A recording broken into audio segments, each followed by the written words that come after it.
This episode of Ben the Knee is brought to you by Lord Jason of House Ross, Lady Amanda of House Richardson, Lord Adam the Young Bull of House Parker, Sir Peter of House Whittingham, the Ghost of Harrenhal, A Bannerman Has No Name, Lord Thanos of House Titan, Lord Nelson of the Long Isle, the Mother of Cats, Sir Joshua of House Ross, Lady Kendall of House Taylor, Sir Ryan of House Lothstrom, Lord Hunter the Foul-Mouthed, Captain of the Guard, Sir Dustin the Rooster Knight, Captain of the Guard.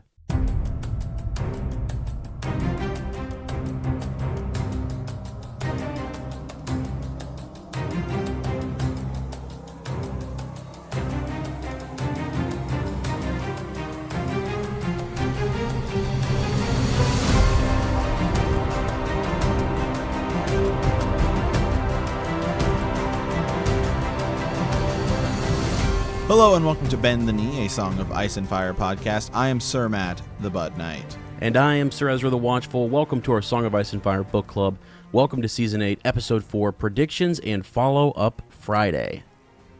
Yeah. Woo, Sir Ezra, I feel like I've just recovered from the Battle of Winterfell. Man, it was still an emotional experience. Yeah. The fans have been quite divided, to say the least.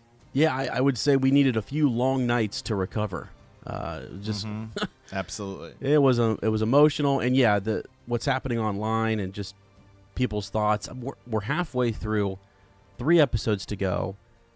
Mm-hmm. Hang in there. It's the greatest TV show. There's things that are coming out that I had no idea about. Sir Matt just informed me of something before we started, a little nugget in the last episode that I didn't catch, and I'm super excited to talk about that later. So.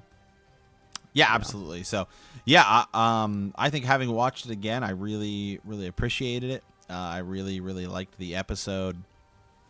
I get some people saying it was kind of dark, but I feel like that's kind of been the whole show in general. Has always had some scenes which are really kind of dark and hard to see, and I don't know. You know, if you want to say watch it on your TV, you can turn up the brightness, or you can. Right. I mean, it's kind of simple. Watch it on your computer or watch it on your phone. I mean, people criticize us for having watched episodes on our phone before, but I have zero issue when I was at work watching it. On my phone. So. Oh, I know. Yeah, I actually think that was intentional, right? I mean, it was supposed to be kind of you couldn't see where things were coming from, and. Right. It's also filmed outside. You're filming in a very large location and at night, and so it's not. They're using a lot of practical things. So yeah, I thought it was pretty neat too. There was this. There was a scene where the White Walkers were had come together and they were walking, and it's kind of this orange glow. And someone said, like, "Look at that shot. Look at how do people understand how much it." What a great shot that is, and how hard that is absolutely. to capture. I thought it was gorgeous cinematically. Yeah. I think I said in the last episode that's like film school 101. Mm-hmm. So yeah.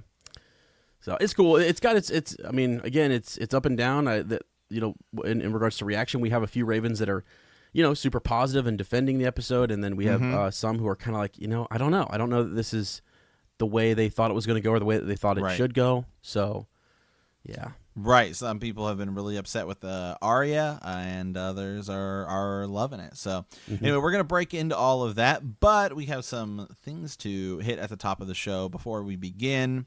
Trivia. So we have our new trivia winner. Last week's question was, what color are Tormund Giantsbane's eyes? No, I'm sorry. That was the week before, which are blue.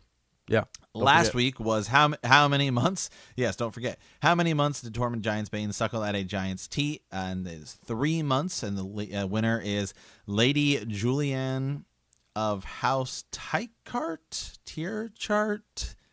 I don't know how to pronounce. Teacher. Yeah, sorry, we butchered that as bad as the Dothraki army was butchered by. The Army of the Dead. So forgive us for that. But Lady Julianne, hit us up in our Facebook Messenger for the group, and we will get you a Funko Pop rolling your way. Yeah. Okay. Trivia question for next week is, according to Bran, what kind of man is Theon Greyjoy? According to Bran, what kind of man is Theon Greyjoy? towards the end of the episode of yeah, in case you missed night. So in case you missed it, just a little spoiler there. So so check that out. All you have to do is be in the Facebook group, leave a comment, and we just pick somebody at random, and we will send you a Game of Thrones Funko Pop. So stay tuned for that, and we'll post that in the group as well. So everybody has a chance. Everybody has a chance to answer. All right. So a lot of people have been asking, hey, Sir Matt, Sir Ezra, where can we follow you specifically on social media? Sir Ezra, where can people find you on social media? On Instagram, Twitter, you can find me at womprat_2m. So that's WOMPRAT_2m. And I'm, again, Twitter, Instagram. Yep. Yeah, absolutely. You can follow me anywhere on the internet at Super Gains Bros. That's all one word. SuperGainsBros. That is my Instagram. And Twitter, I post a lot of Game of Thrones related content, obviously, on both of those. And Sir Ezra and I also update our the Bend the Knee Twitter and the Bend the Knee Instagram as well. We just have a lot of people who kind of follow us on both. And some people said, hey, where can I just follow you? So there you go. And also, just a quick little plug for Sir Matt. And we don't typically do this, but it's we do other projects, so if you go follow our social medias, you'll see the other projects that we do, and you can check those out. They're a lot of fun. So when you're done listening here, you can listen to some of those. So yeah, absolutely. We have a lot of people who have found us through other projects, and they're like, oh, I didn't know you guys do Game of Thrones, and people who follow us here and like, oh, I didn't realize you guys talk about Lord of the Rings and video games and Star Wars. Yeah, we do. So you can check out those projects as well. Yeah. Okay, so one other announcement is we are going to have a mini Raven's Nest this Saturday. We will go live in our Discord server. For those of you who are patrons, you get to join us on the show, and the show will be in the main feed for everyone to hear. We're going to be talking about fan reactions, what everybody thought about the Battle of Winterfell. Typically, those have been like our follow-up Fridays, simply with our patrons. But we're just this one's gonna be a little bit shorter. It's just gonna be everyone's gonna give their quick opinion on what they thought of the Battle of Winterfell. We are going to be doing that live at 8 p.m. Eastern Time. We've had a lot of fun with the people we've had in the group as well, and I think people have really enjoyed those episodes. Yeah, and again, that'll be Saturday. We've recorded in the past on Sundays, so make sure that'll be this Saturday. So this should be tomorrow for this is Follow Up Friday. So yes, it'd be 8 p.m. Eastern Standard Time, and head over to patreon.com /bend the knee. If you hop in at the, you just pick the tier. There's a bunch of Discord rewards. You can either get on there and type in your reaction. Some you can get on, some you can get on in chat. Some you can get on and listen. Some you can get on and speak, and we air that, and so it's been a ton of fun to do that with our bannermen and sworn swords and all of that stuff. So yeah, and so those members of the Patreon group, right? In preparation, literally, it is as Sir Matt just said, your reaction to the Battle of Winterfell, and then your prediction for the next episode. Yeah, what do we think is going to happen going forward? So. We've moved that time around a little bit because sometimes we've had people say, well, I live here, and with time zone differences with people listening all around the world, it's difficult to get everybody in. So Sir Ezra and I record in different time zones as well. Yeah, right. So we're going to do 8 p.m. Eastern Time, which is 5 p.m. Pacific Time when I'll be recording, which is, I don't know, sometime in England and sometime somewhere else. Yeah. So. Yep. Okay, so cool. That'll be a lot of fun. You guys should definitely check that out. And we have more fun content on Patreon as well, so check that out. We're actually going to do, I think, Sir Matt, we're going to do something this weekend, another Patreon episode as well, with a lot of the Ravens that we had. We had a common theme growing in the Ravens. Yes, we did. So, yeah, we're working on some more Patreon content for that as well. Okay. Stay tuned. Awesome. All right. We ready to dive into some Ravens here? Absolutely. Okay, so here we go. First of all, thank you to everyone who sent us a Raven. Thank the gods. I mean, Woo. 7 hells. We had, almost 150 different Ravens or Absolutely. something? It's great.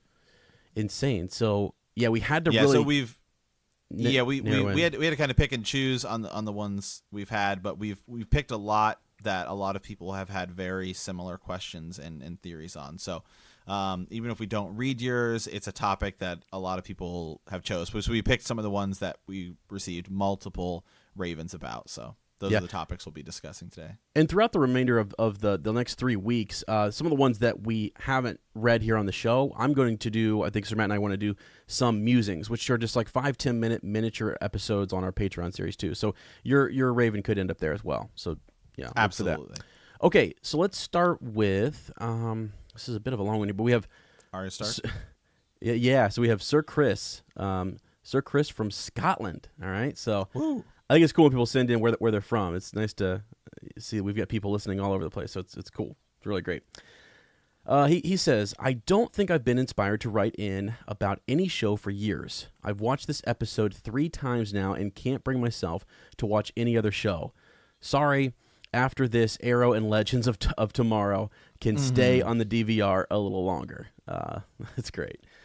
Let's see. In terms of The Long Night, I absolutely loved it. Some argue it was fan service. I am a fan, I feel serviced, and I am very happy with that episode. Before the episode, I kept saying, Arya can't die, she has to meet Melisandre again.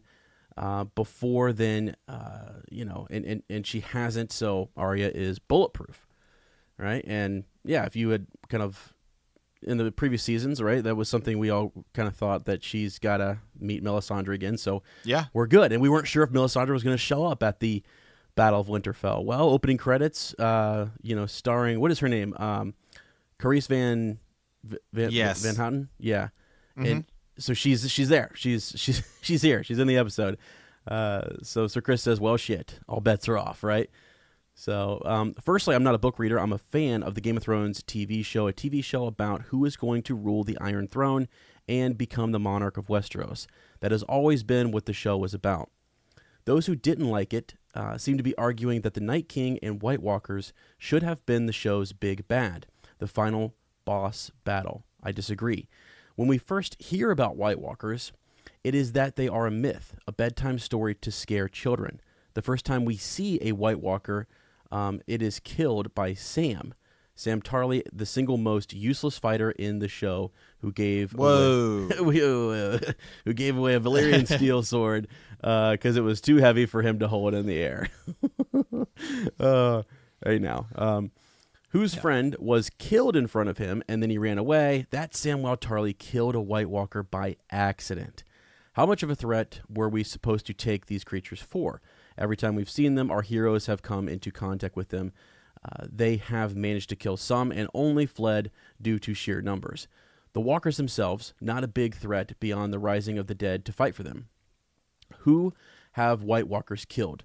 Some of Craster's babies, Hodor, Thoros. And I will say, just to pause here for a second, when you look back at the last hero, in the books going to seek out the advice from the children, it's like, if the advice is just, you just have to use Dragon's Glass, Don't forget to swing that when you're going after these guys, and then they'll disappear. Right. You're good. So kind of funny point. The real big bad of the show has been kings, hands, lords, ladies, septums, sparrows, direwolves. The real big bad has always been Cersei Lannister. Okay. The other big criticism is that Arya didn't earn her kill and that Jon should have done it. Anyone who thinks Jon is the main character of the show hasn't been paying attention. Since episode 1, it's been about Arya, Sansa, and Bran. Arya wants to be like her dad and a great fighter. Bran wants to climb high and watch from afar. Sansa wants to be the regal lady. Nothing in the show has shown us that has changed. Arya's entire journey was leading up to this. Her entire journey was leading up to this was learning the skills to defend and revenge her family. Arya and Jon were standing in the exact same spot when Arya snuck up to him 2 episodes ago, and we had the foreshadowing dialogue.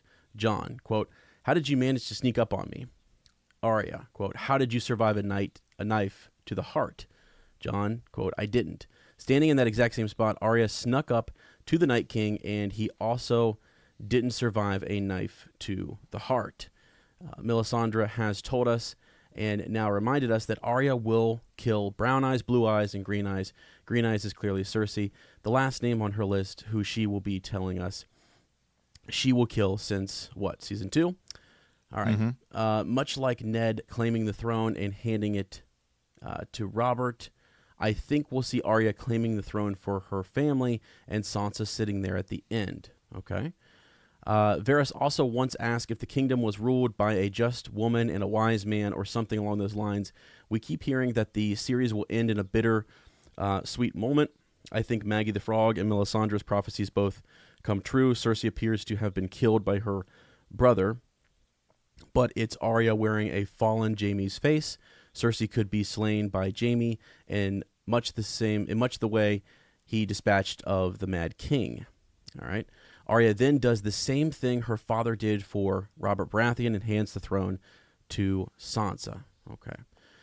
Could the finale of the show be the White Wedding? After red and purple and numerous forced marriages, we could end the show with Sansa and Tyrion joining the Lannisters and Starks together and ruling the Seven Kingdoms together. Bittersweet as it comes at the cost of Jon, Jaime, and numerous others by the end of the show. Or perhaps we see the first season suggestion of Ned's daughter marrying Robert's son, and we have Arya Gendry wedding, although that seems less likely. Either way, I'm expecting a happy-ish ending, one of our heroes, not Jon, on the Iron Throne, but in the shadow of much death and destruction. People keep asking who is Azor Ahai. While never directly mentioned on the show, I can recall we have heard the prince who was promised prophecy and assume it was Jon. What if it wasn't? The prophecy says the person was born from smoke and fire, or a less literal interpretation, their powers were given to them by a fire god, and will wield Lightbringer, a weapon forged with the blood of their loved ones. My thoughts on this: Arya is not Azor Ahai. Arya is Lightbringer. She herself is the weapon forged after the death of her father, mother, and brother. Melisandre was Azor Ahai. Her powers from Lord of Light, her meeting Arya is what set Arya on her path. Taking Gendry caused Arya to go on the journey with the Hound, which ultimately led her to Braavos, where she trained to become the assassin she needed to be to kill the Night King. Melisandre unleashed her on the Night King. Beric and Melisandre both died when their duty to the Lord of Light was complete. No doubt Jon, also resurrected for an unknown purpose by the Lord of Light, will die when he completes his. Wowzers. Had a lot more thoughts here, but thanks for the podcast. Loving it. Yours, Sir Chris. A lot of thoughts there, Sir Chris. I mean, that's that is a lot to kind of go over. But Sir Matt, any thoughts there, my friend? Well, I do want to quickly brief. One of the Ravens I had actually selected later today is from, let me pull it up here, Lord Mike Lombard, who actually brings up the same argument about she will shut the blue eyes, the brown eyes, and the green eyes. That he wanted us to talk about that. So, Okay. I just thought I would bring that up since I had it in the show for later, so I can just we can add it in here. Yeah. I definitely think there is. If you look at who, I like what he talked about with Arya's the deaths of important people in her life. Her dad, her mom, and her brother. And her mom and her brother were both killed by the Lannisters, so maybe there's that lion analogy. Her mom was also, thrown into the river, so there's that water analogy. So it's possible any of those may tie into that as well, if that is the way they decide to go with it in the books. I am liking more and more the idea of the dagger being Lightbringer, which I like what he said here, talking about a weapon forged on the blood of their loved one. Well, the weapon was meant from Bran. It does have, obviously, Catelyn Stark's blood on it because she grabbed it when and she cut her hand almost deep to the bone when she was trying to protect Bran. So there's that as well. Yeah, for sure. Well, one of the things I like is, I guess, just the start of his Raven, which is he's not a book reader. Okay, so I think that's something we have to remember, and I'm glad that he put that up front, because you have TV show people, you have book people. We cover both. I'm a fan of both. But the idea here is that he's a fan of Game of Thrones, the TV show, a TV show about who is going to rule the Iron Throne and become the monarch of Westeros. And I think that has been what some of the book readers are kind of like, this doesn't make sense to us, because we think it's a Song of Ice and Fire. and we're waiting for this. The Night King battle should have been the last battle. Was something that people have said, and they kind of get upset about that. But Sir Chris kind of points out, if you're just a fan of the TV show, you're wanting to know who sits the throne. I mean, all the hashtags before the season started were for the throne, right? You know, who's going to sit there at the end. I mean, and that's something that you and I have talked about too. Is go look at the Lord of the Rings. Right. I mean, I think that's a great example of, obviously, the Lord of the Rings. I mean, Return of the King is up there with the most Academy Awards for any movie ever. Yeah. But there's a lot of really diehard book Lord of the Rings people who criticize it because they say it ends way too soon in the book. There's so much stuff that happens afterwards, and that could be the same case here. We've talked about it. There's a difference between the Game of Thrones, or a Game of Thrones, and the Song of Ice and Fire. Right. Mm-hmm. I mean, absolutely. Yeah, for sure. So I think it's important to remember when we read these Ravens, because that I don't want that to kind of set somebody off, because I think it's great. I think it's really cool. It's a lot like my sister. She's just a fan of the TV show, and sometimes the perspective that those people bring, it's really neat, because they don't have any of those other influences that you and I have, Sir Matt, from the book, and so it's cool to see what they're going to predict or what they think about what's happening. Because the whole thing about Sam, we were kind of joking, his comment about Samwell Tarly being one of the worst, useless fighters in the show. Now, hold on, I gotta, Sir Chris, I gotta push back a little bit on that. That's, I mean, Sam's a boss, all right. He's Sam the Slayer. Yeah, he's a Slayer. He kills White Walker, and we see him out there fighting a little bit. Are you kidding me? Episode. That's my pushback. Yeah, he actually absolutely he evolves. So. Mm-hmm. Yeah, and something else I wanted to bring up when we talked about the difference between the book and the show. Mm-hmm.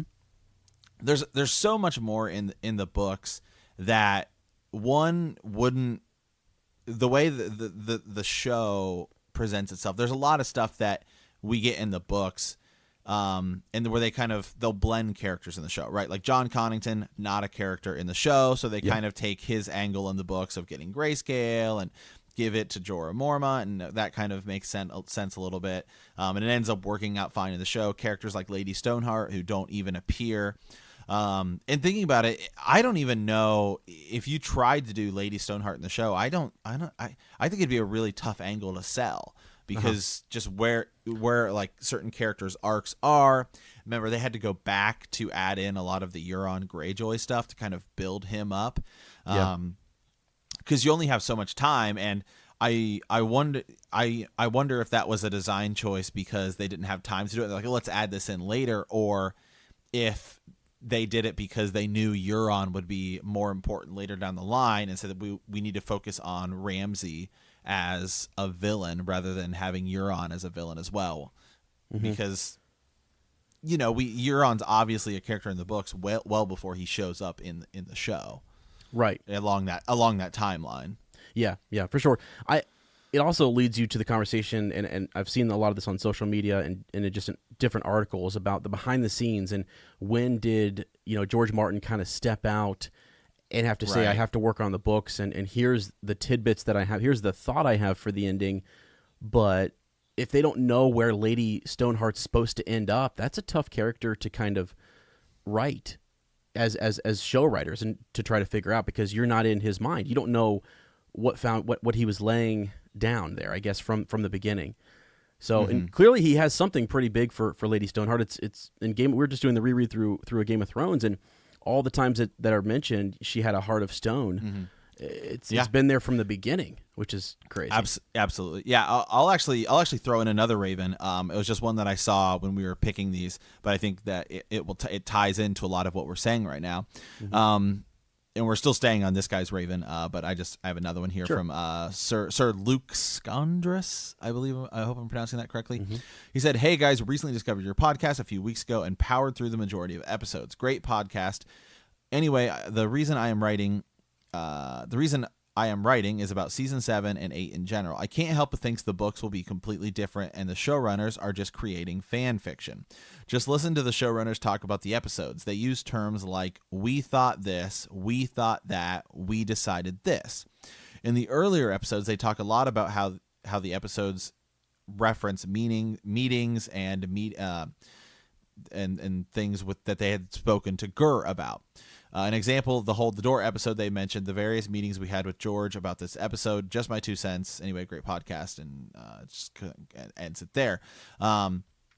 Yeah, that is something to take into consideration when you look at some of these interviews where they say, well, we thought this was a good idea. We thought this was a good idea. Well, then they are no longer pulling from source material that they would have with George R. R. Martin, or perhaps what they have from him is a little more vague. And he says, here's kind of my outline. And they say, okay, well, let's get characters A, how do we go from A to B and have all these different characters get there? So yeah, that's a really good point. And I think I'm just actually interested to know I wonder if they'll ever do something down the line where they share some of what transpired, maybe right years after the books are done or something. I don't know, but and what information they were actually given, going into it, because I think that's what it ties into with these design choices, and that we've seen, just like that Raven said with.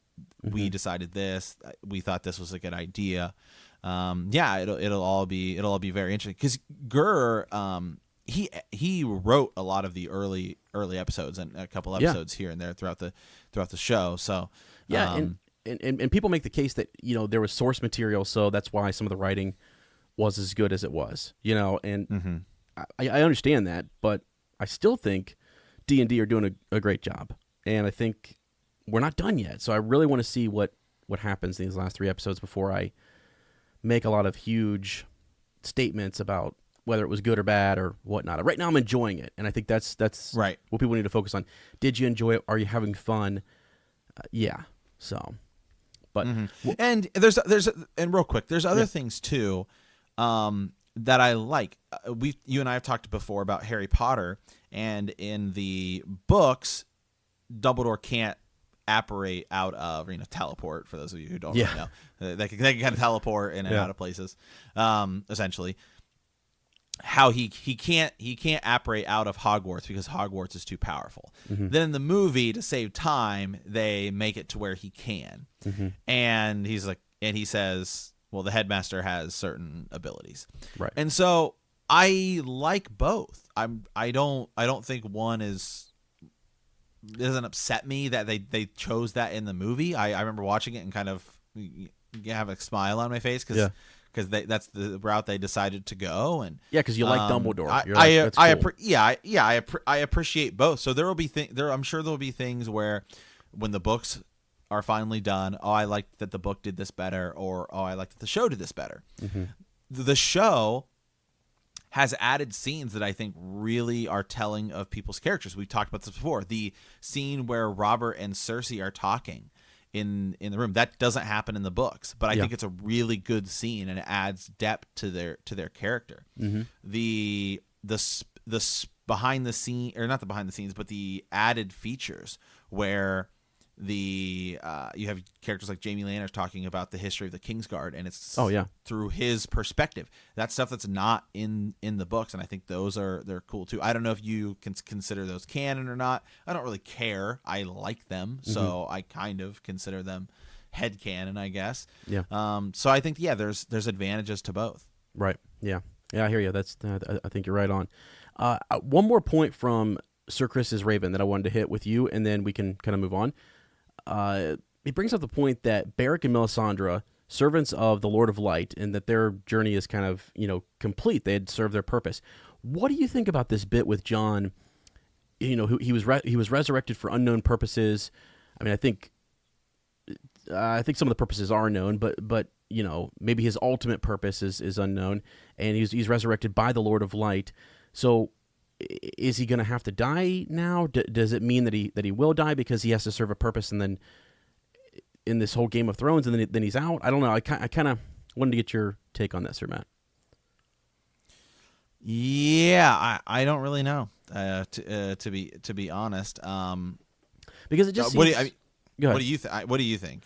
Well, I don't know. I mean, we've introduced a different what's her name, Kinvara. It was right. The Red Priestess. We have other Red Priestess and priests and priestesses out there, so I feel like it's just because those characters are dead.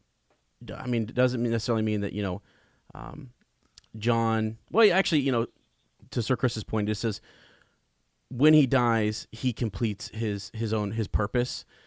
So I get that. I guess he's just kind of saying that since John was brought back by the Lord of Light, that he somehow fits into the Lord of Light's plan, which I guess is a no-brainer, right? So that does just kind of make sense. I just kind of wondered if he was hinting at here that John will die at the end of this. That's what I'm, because I think those are the two big characters we care about. Yeah. I think with Melisandre dying, I think they're either going to one of two ways. Is maybe all of the Night King, all of that stuff is done, and that was it with Melisandre, or it comes back and now the safety net of being revived brought back to life is gone, and so the safety net's gone, so you don't have anyone else to bring you back to life. Yeah. Okay. And he also makes another point about Melisandre being a Azor Ahai. I thought that was interesting.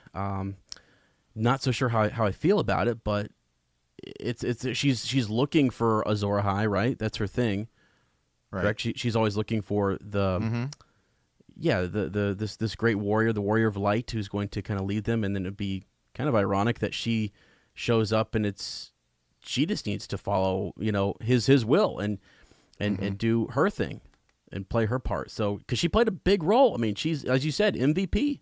So yeah. Anyways. All right. Well, hey, Sir Chris, thank you so much. We really appreciate the Raven. Absolutely. So let's move on here. We have Lady Ellis, I believe. Oh, yes. Is that right? Okay. Lady Ellis. So, greetings, sirs. I'll cut right to it. I have some theories that I'd like to share. I strongly believe Dany is turning into the Mad King, a.k.a. the Mad Queen.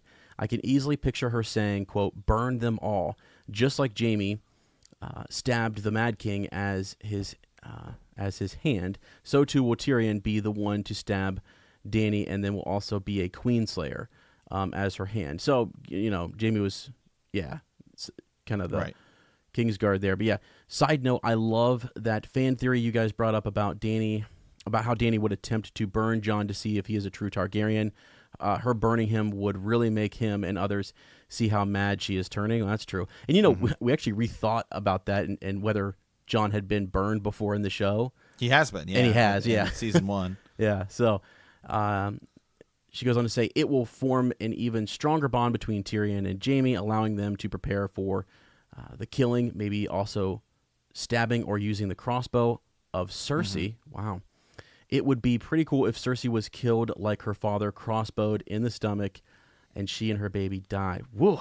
Wow. Yeah. Jiminy. I see Dany's clothes as being evident to this theory of mine. Her cloaks are slowly evolving to more and more of a red kind of color, a dark red, right?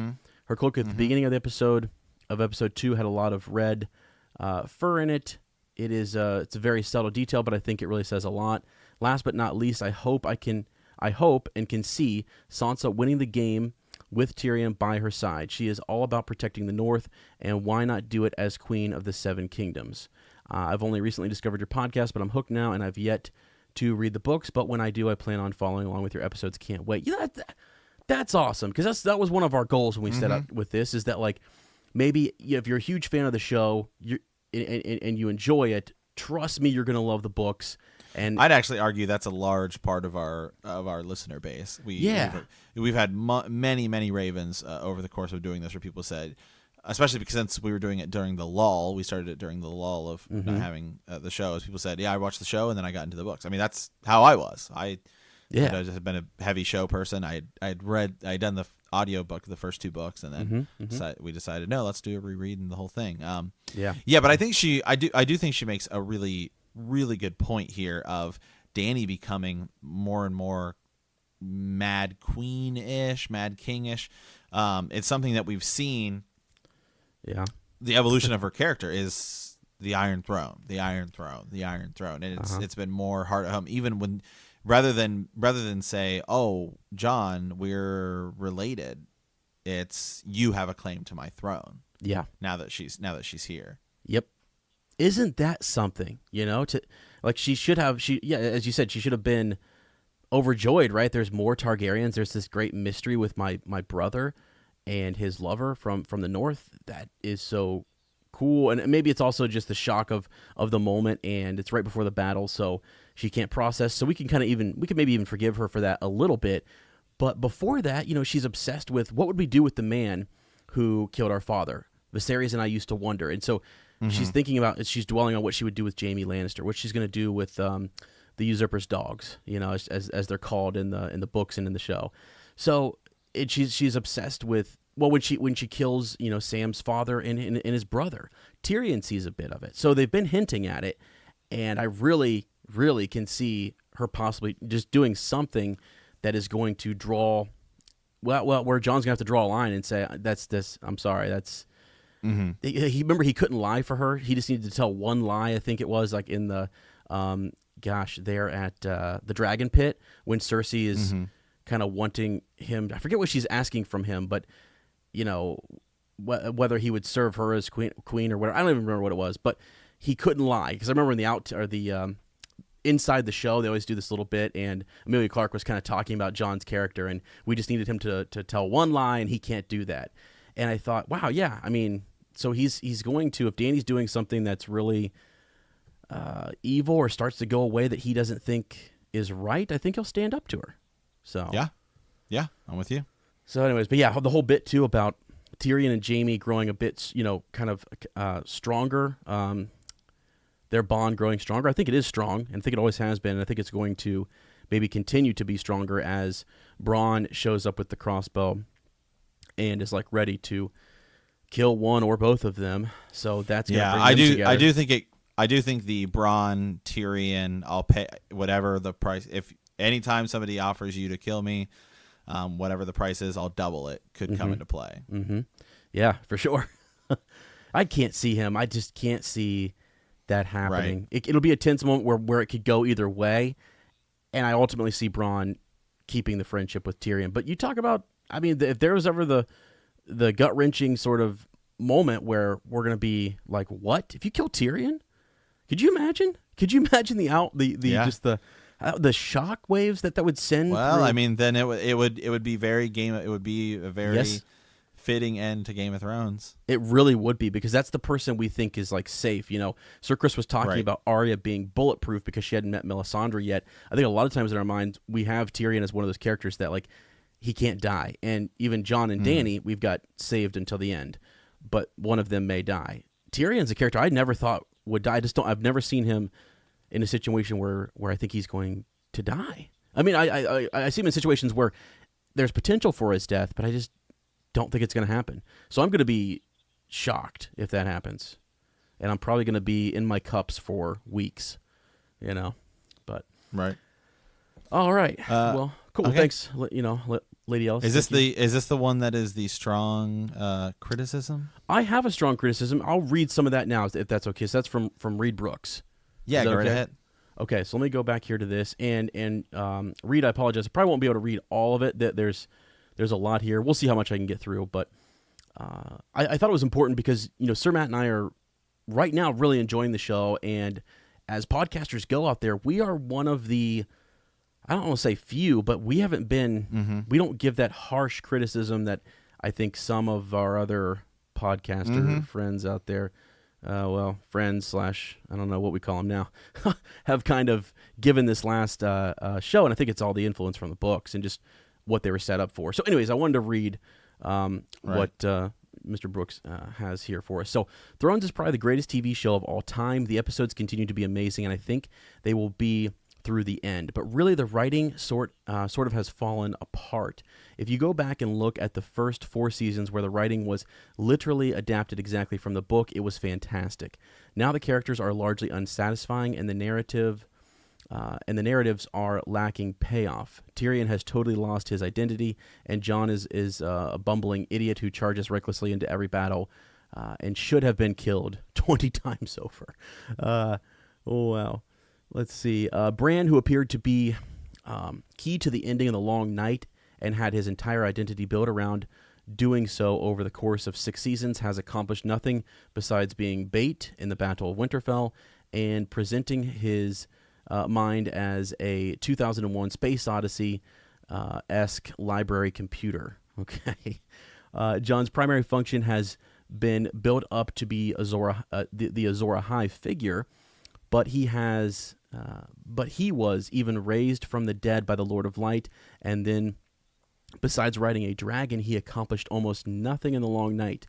Are we to believe his role was simply to warn people of the threat, which was presented as, conquered in a single battle, anyways? All right. Danny had been painted as a power-hungry, soon-to-be tyrant who is no longer particularly likable and quarrels with / burns to death everyone who has an oppositional viewpoint. And she is a tedious and plotting in a tedious and plotting standoff with Sansa, who has started to come off as a paranoid jerk rather than a strong, motivated woman protecting her family, as Kat did.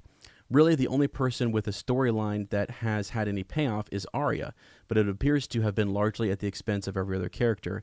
In the behind the scenes, Benioff says they have known for 3 years that Arya would kill the Night King, and then they tried to pass off her entire prior narrative, including her early conversation with Melisandre about brown eyes, blue eyes, and green eyes, as an epic foreshadowing.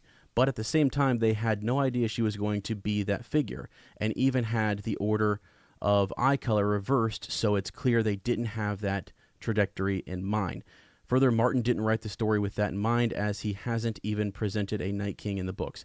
So I'm going to pause right there for just a little bit, just to kind of get a taste of that. And I did see if you look at the after the episode, D&D do kind of go into their thoughts and and I've seen a lot of discussion on Twitter about this, and the idea that, well, they knew 3 years ago that Arya was going to kill the Night King, and the whole bit about when she meets Melisandre, the brown eyes, blue eyes, green eyes thing was before they knew that she was going to kill the Night King. That's what everyone kind of says, is that they took that line and they said, all right, let's make this fit, because we want Arya to be the character who kills the Night King. Let's look back. Oh, here's a sick line, and let's use that. Okay, yeah. So I understand. I see where people have said that. I think there's more to it than that, And again, that's why I said earlier it'd be interesting to see when George Martin kind of stepped out, and when they kind of had to take over and come up with who was going to kill the Night King. I mean, Sir Matt, do you think George Martin told him who was going to kill the Night King? Oh, I think it's possible. And people have said, well, the Night King isn't a character in the books, which is correct. But I do believe that there is obviously going to be some big confrontation with the others, and I do believe there will be one leading White Walker. Yeah. And so it may end up being the Night King. We know of the Night's King, the 13th Lord Commander, all of that stuff. If that does end up being the same character in the books, I think it will. Right. But you know what? Good point, though. Very, very, very highly likely. You're gonna need a central figure of the White Walkers to be a character. Yeah, I would say like maybe a group of especially them. Especially if it goes the same way. If it's you kill a White Walker and that kills all of the whites, then okay, you kill this one and that kills all of them. Right, and I am kind of wondering if that is going to go the same way, because Arya killing a White Walker in the books could be really cool. Maybe that does happen, but it's not the one, like the OG, the original that we need to kind of kill. And maybe Jon does kill that one in the book. So again, it is all very different in the book, and they've combined characters as you've said, Sir Matt. So maybe that's a bit of what they've done here, and that's why. But anyways, I just kind of think it's an interesting point. I've heard people say that, but it wouldn't have surprised me if he did say, yeah, it's Arya from the get-go. And maybe they just didn't set it when he stepped off. Maybe there were some threads that he would have had in there in seasons 5 or 4, 5, and 6 or whatever, 7 to better lead us into it, maybe. Yeah, and Jon is still the one to lead us against the army of the dead. That doesn't mean that he's going to deal the final blow. Yeah. He's the one that goes down and gets Daenerys to come fight for them up north. He's the one that, if it is Arya in the books, Jon is the one that sets her on the path. You and I talked about this the other day. And why Arya makes sense. In our why Arya, we did a huge episode on Patreon about why Arya makes sense. He's the one that gives her needle, which is what causes Eddard Stark to say, if you have a sword, you're going to need to learn how to use it, which causes her to train with Syrio Forel, which causes her to, when she meets Jaqen, I know a dancing master. Then he says, well, there's a different type of people in Bravos. Mm-hmm. Her whole arc all stems from Jon giving her needle. Mm-hmm. Yeah, exactly. And just real quick, for those who don't know, who maybe aren't big book readers, the last hero, I always kind of refer to the last hero in the Battle for the Dawn, which, during the long night, there's a battle for the dawn. Basically, the last hero seeks out the children's advice and their assistance. It doesn't say that there's kind of a one big epic standoff. It actually says that the Night's Watch was formed, and this group together kind of fought back with the assistance of the children against the others. So and it's super vague because, again, it was thousands and thousands of years ago, but maybe, because we've always, I think, built up in our mind that it's supposed to be this one person because there is the last hero, Azor Ahai. But Azor Ahai, they were not alone.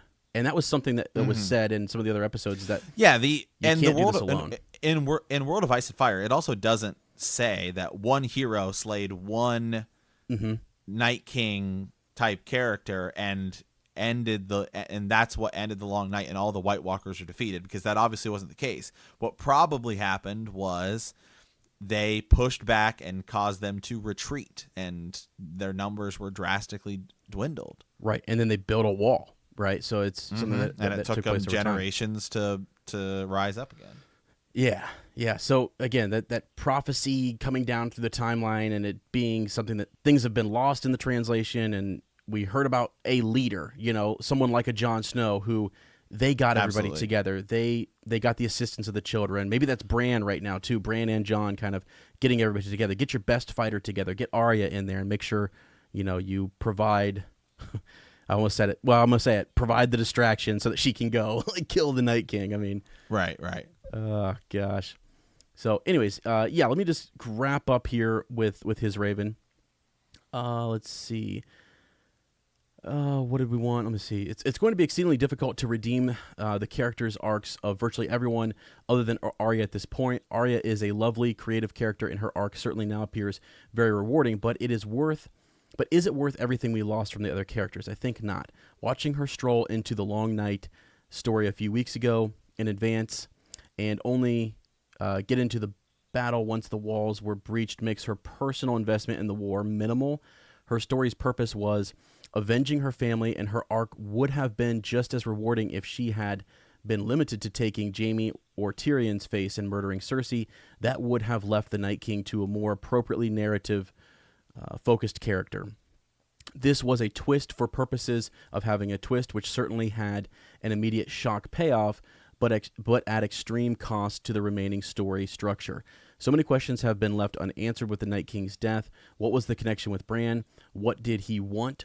What was the deal with the symbols? What was the purpose of the Azor Ahai prophecy to begin with? Was the Night King simply a short-term distraction from the politically driven quest for the throne? I've seen people legitimately going through the stages of grief in many articles and posts. People are trying to rationalize that the Night King must come back, or that Bran is actually evil and will reveal that now that the Night King is gone. The amount of attention being given to the fact that the God's Eye is inappropriately close to King's Landing in the opening credits has turned into a desperate plea for hope amongst those who expect the story to be simply smarter. Truly, the fan theories have shown they were more creatively invested in writing than D&D. So finally, to my question, how much damage has been done to Game of Thrones by the last several seasons' poor writing? The casual fan has barely noticed, but those deeply invested, the payoffs have mostly gone out the window, and a stage of mourning has replaced them. One last thing, a bit of hope here from Reed. Here's the thing. I really think there is only one redemptive move for this story. I think this has to be a fake out. Upon going south and defeating Cersei, Jon and Dany will take the throne in a fake happy ending. After that, The White Walker threat will reveal itself, and Bran will have to guide humanity to the only real solution. Gendry forges a weapon, or a weapon is provided to Jon. Jon is forced to kill Dany to create Lightbringer, and then he defeats the White Walker threat for real. It's the only truly rewarding ending from here. Read. Yeah.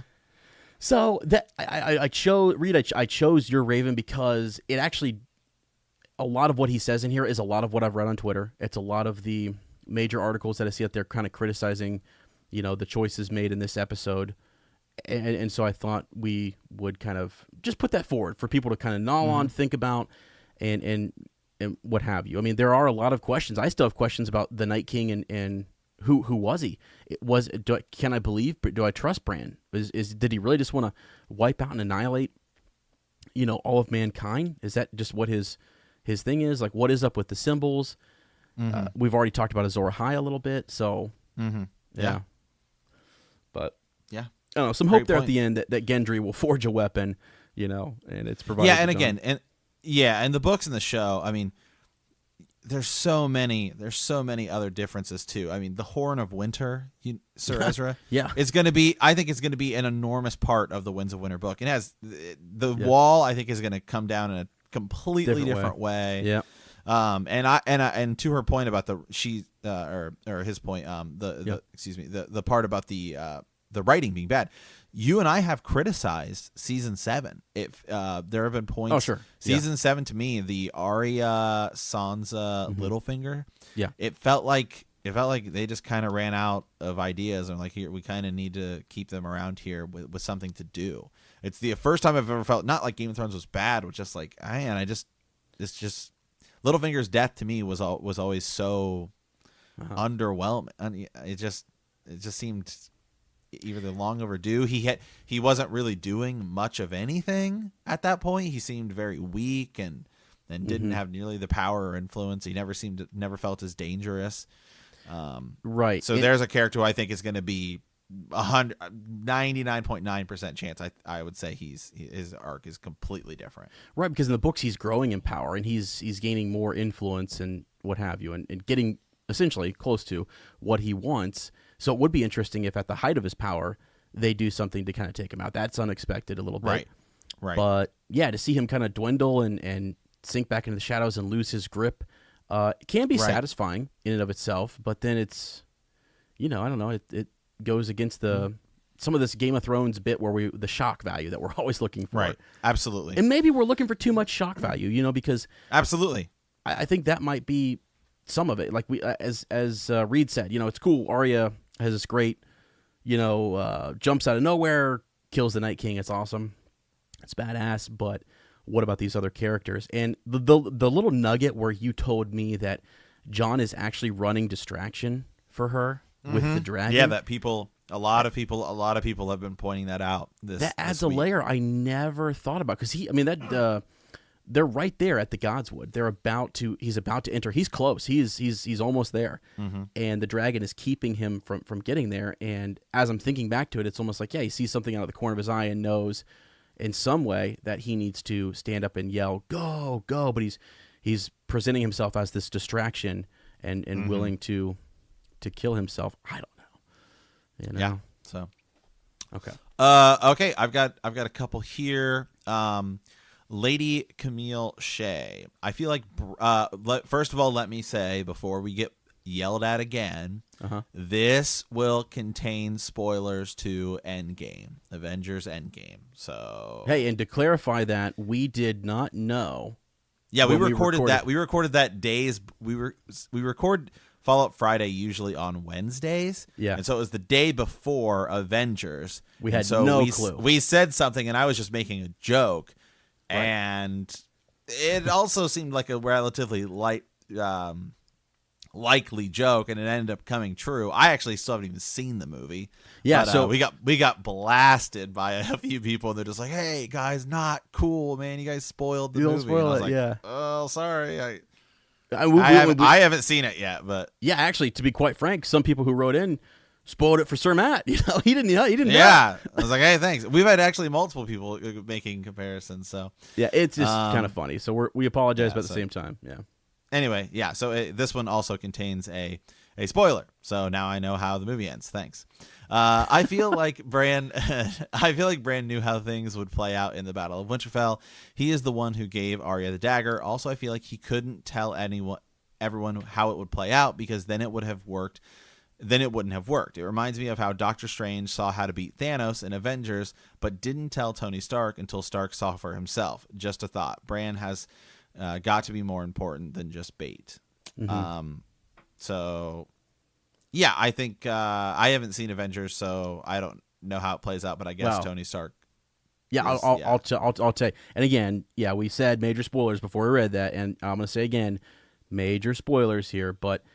It does actually kind of seem like a Doctor Strange moment, because I've seen it now, and it's like Bran is laying the seeds. He's giving the dagger here. He's saying certain things to certain characters, and these meetups are happening in certain places. Arya sneaking up on Jon right at the exact spot where she'll sneak up on the Night King. Cool little things like that are happening, and I do think Bran foresaw it, and just.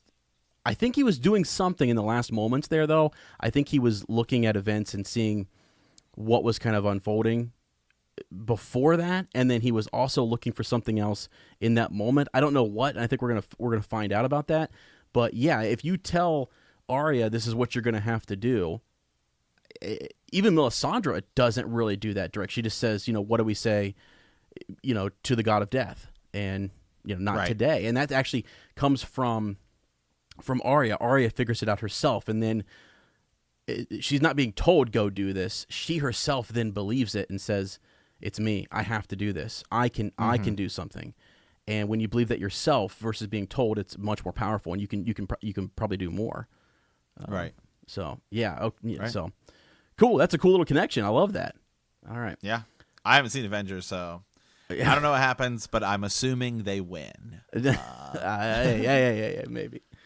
And I'm guessing that certain Stark dies in the process, because that's what we had joked about, and then I got yelled at for it. So. Yeah.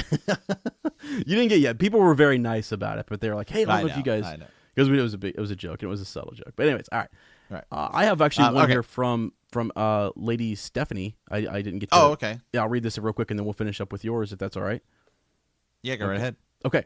Hello, my good sirs. I'm not usually one to take the time to send a raven, but I feel compelled to write one after seeing a lot of negative reactions to episode 3. A lot of people are saying that Jon was completely useless during the battle, and that Arya being the one to kill the Night King doesn't make sense or was too easy, and I strongly disagree. I see no fathomable way for Jon to have been the one to kill the Night King. The Night King took particular notice of Jon at Hardhome in Season 5 and assumed he would be his biggest, maybe only, obstacle. He could have raised more dead at any point during the battle, but only chose to do it when he was caught alone out in the open and Jon was hot on his heels. He obviously did this to give himself more time to meet up with his cronies and get to Bran, and he positioned Viserion outside the Godswood for good measure. Jon is a formidable fighter, but his particular training did not set him up for success in this situation. Brute force and reckless courage were never going to be the thing that defeated the Night King, which is why Arya makes sense. We've been conditioned by the show to expect epic sword fights, and that's why I feel like having it be Arya was such a good twist. She essentially has been training for this since Season 1 with Syrio.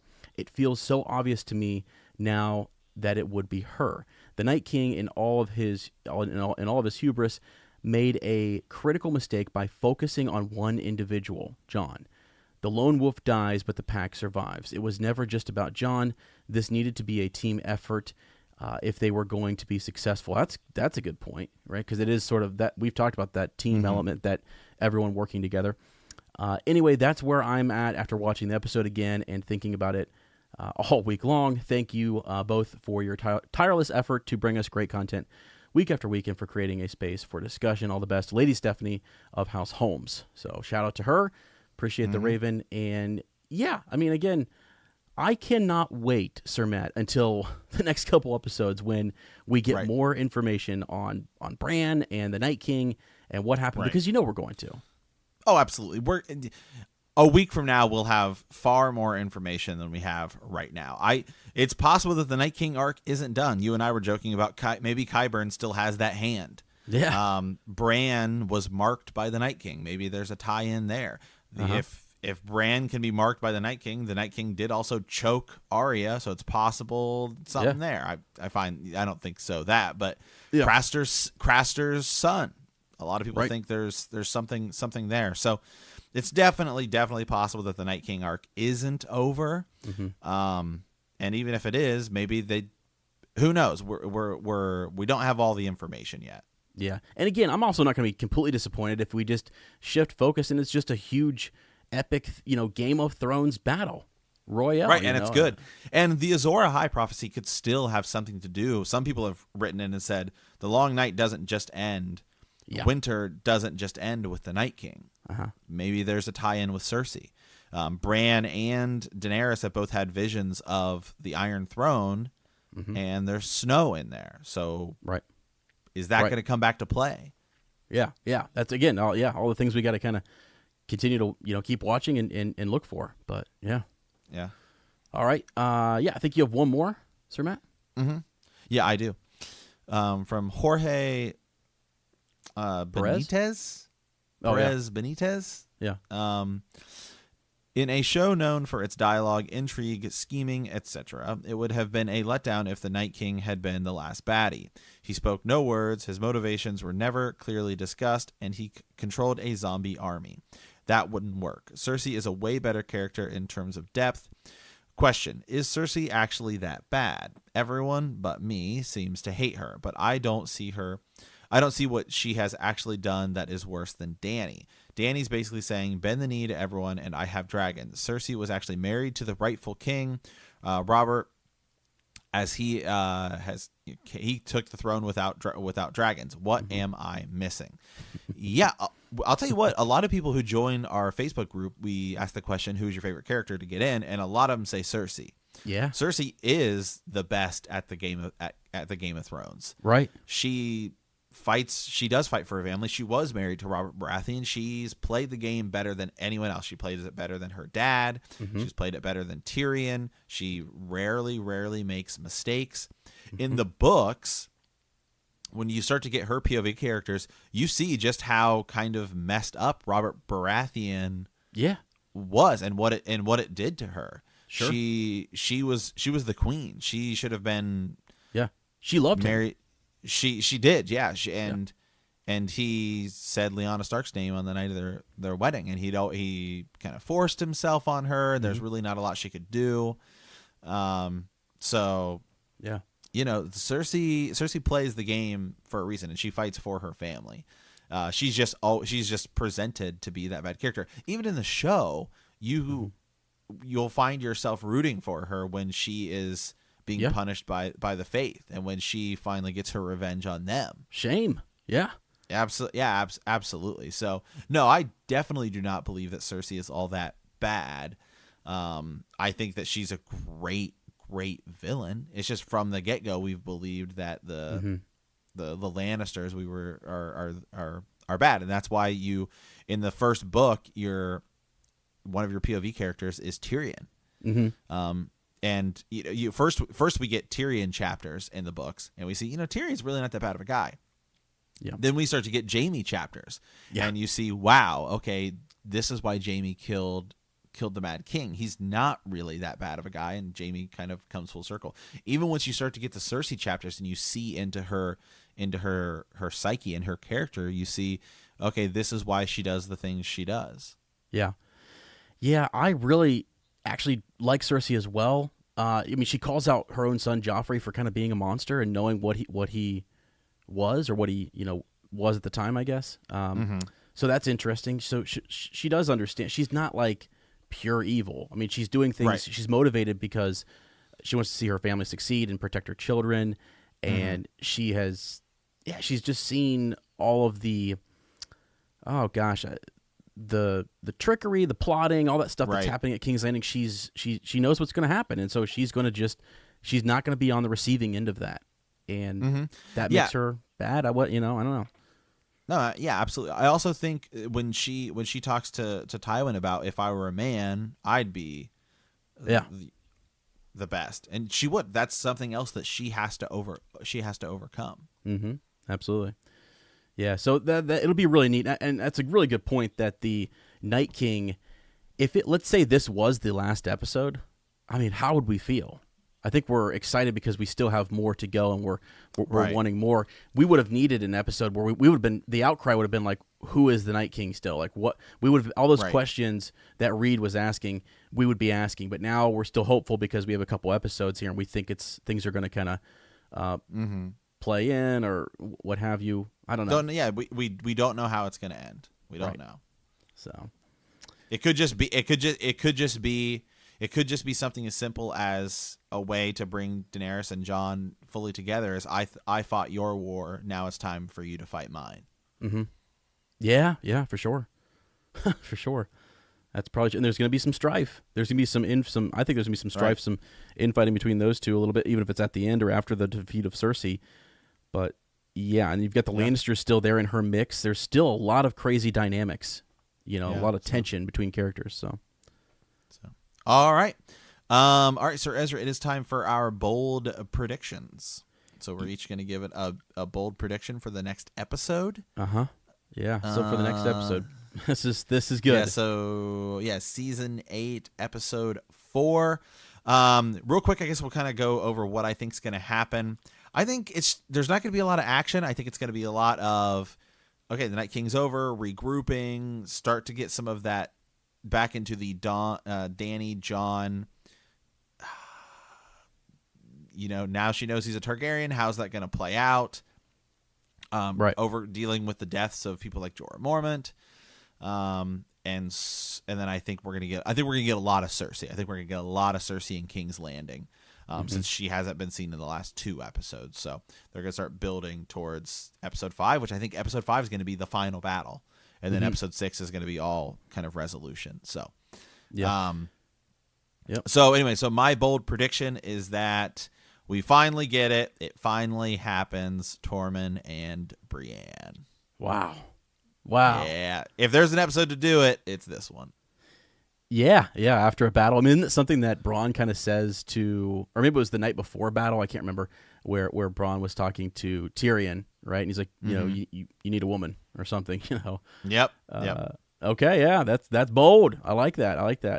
I like you. I also agree that it's going to be kind of one of those transitional episodes. And when I thought about that, I thought about the first couple episodes that we had this season. I actually kind of don't think anyone's going to die. So that's sort of one of my bold predictions, is that no one will die this next episode, or at least not any of our major characters. So, it's going to be something minor, like as in like a guard or something. I mean, yeah, if you had said that in episode 1, it would have been like, that's outrageous. I know. And then you said they didn't kill anybody. If you said nobody's going to die in episode 2, you'd be like, that's crazy. They didn't kill anybody in episode 1. Yeah. I don't see how they could. I don't see how they could not kill anyone at this point. There's just too many characters left. Yeah. Well, the thing is too, like we thought again in the long night, we were like, they're dead. They're all dead. They're all gone, but they're all still here. Like there's a couple. We're a couple short, but so I really feel like we're gonna see a lot of stuff happen, moving of the pieces. I don't think there's gonna be any big battle or conflict. So I think you might have a few people have some tense moments, but I just don't think there's gonna be some hooking up. Looked like Arya was lip locked with Gendry again, so that was cool. But now one more big prediction. I actually I had a couple here. So Mira Reed, I think she's bitter. I think she's upset about Bran and Jojen and not getting any answers and understanding what the whole point of it was. So she may show up, and I think she'll be bitter. And finally, at some point, and probably not, I should have. I'm gonna save that. I'm gonna save that last one because I don't think that's gonna happen this next episode, but I think it will happen later. So stay tuned on my big prediction for episode 5. All right. Well, we want to thank you for playing the Game of Thrones. In our next episode, we will be discussing Season 8, Episode 4. Yeah, and again, friends, remember that we have a huge Raven's Nest coming up, so we just gave our bold predictions. We'd love to hear your bold predictions, so write those down.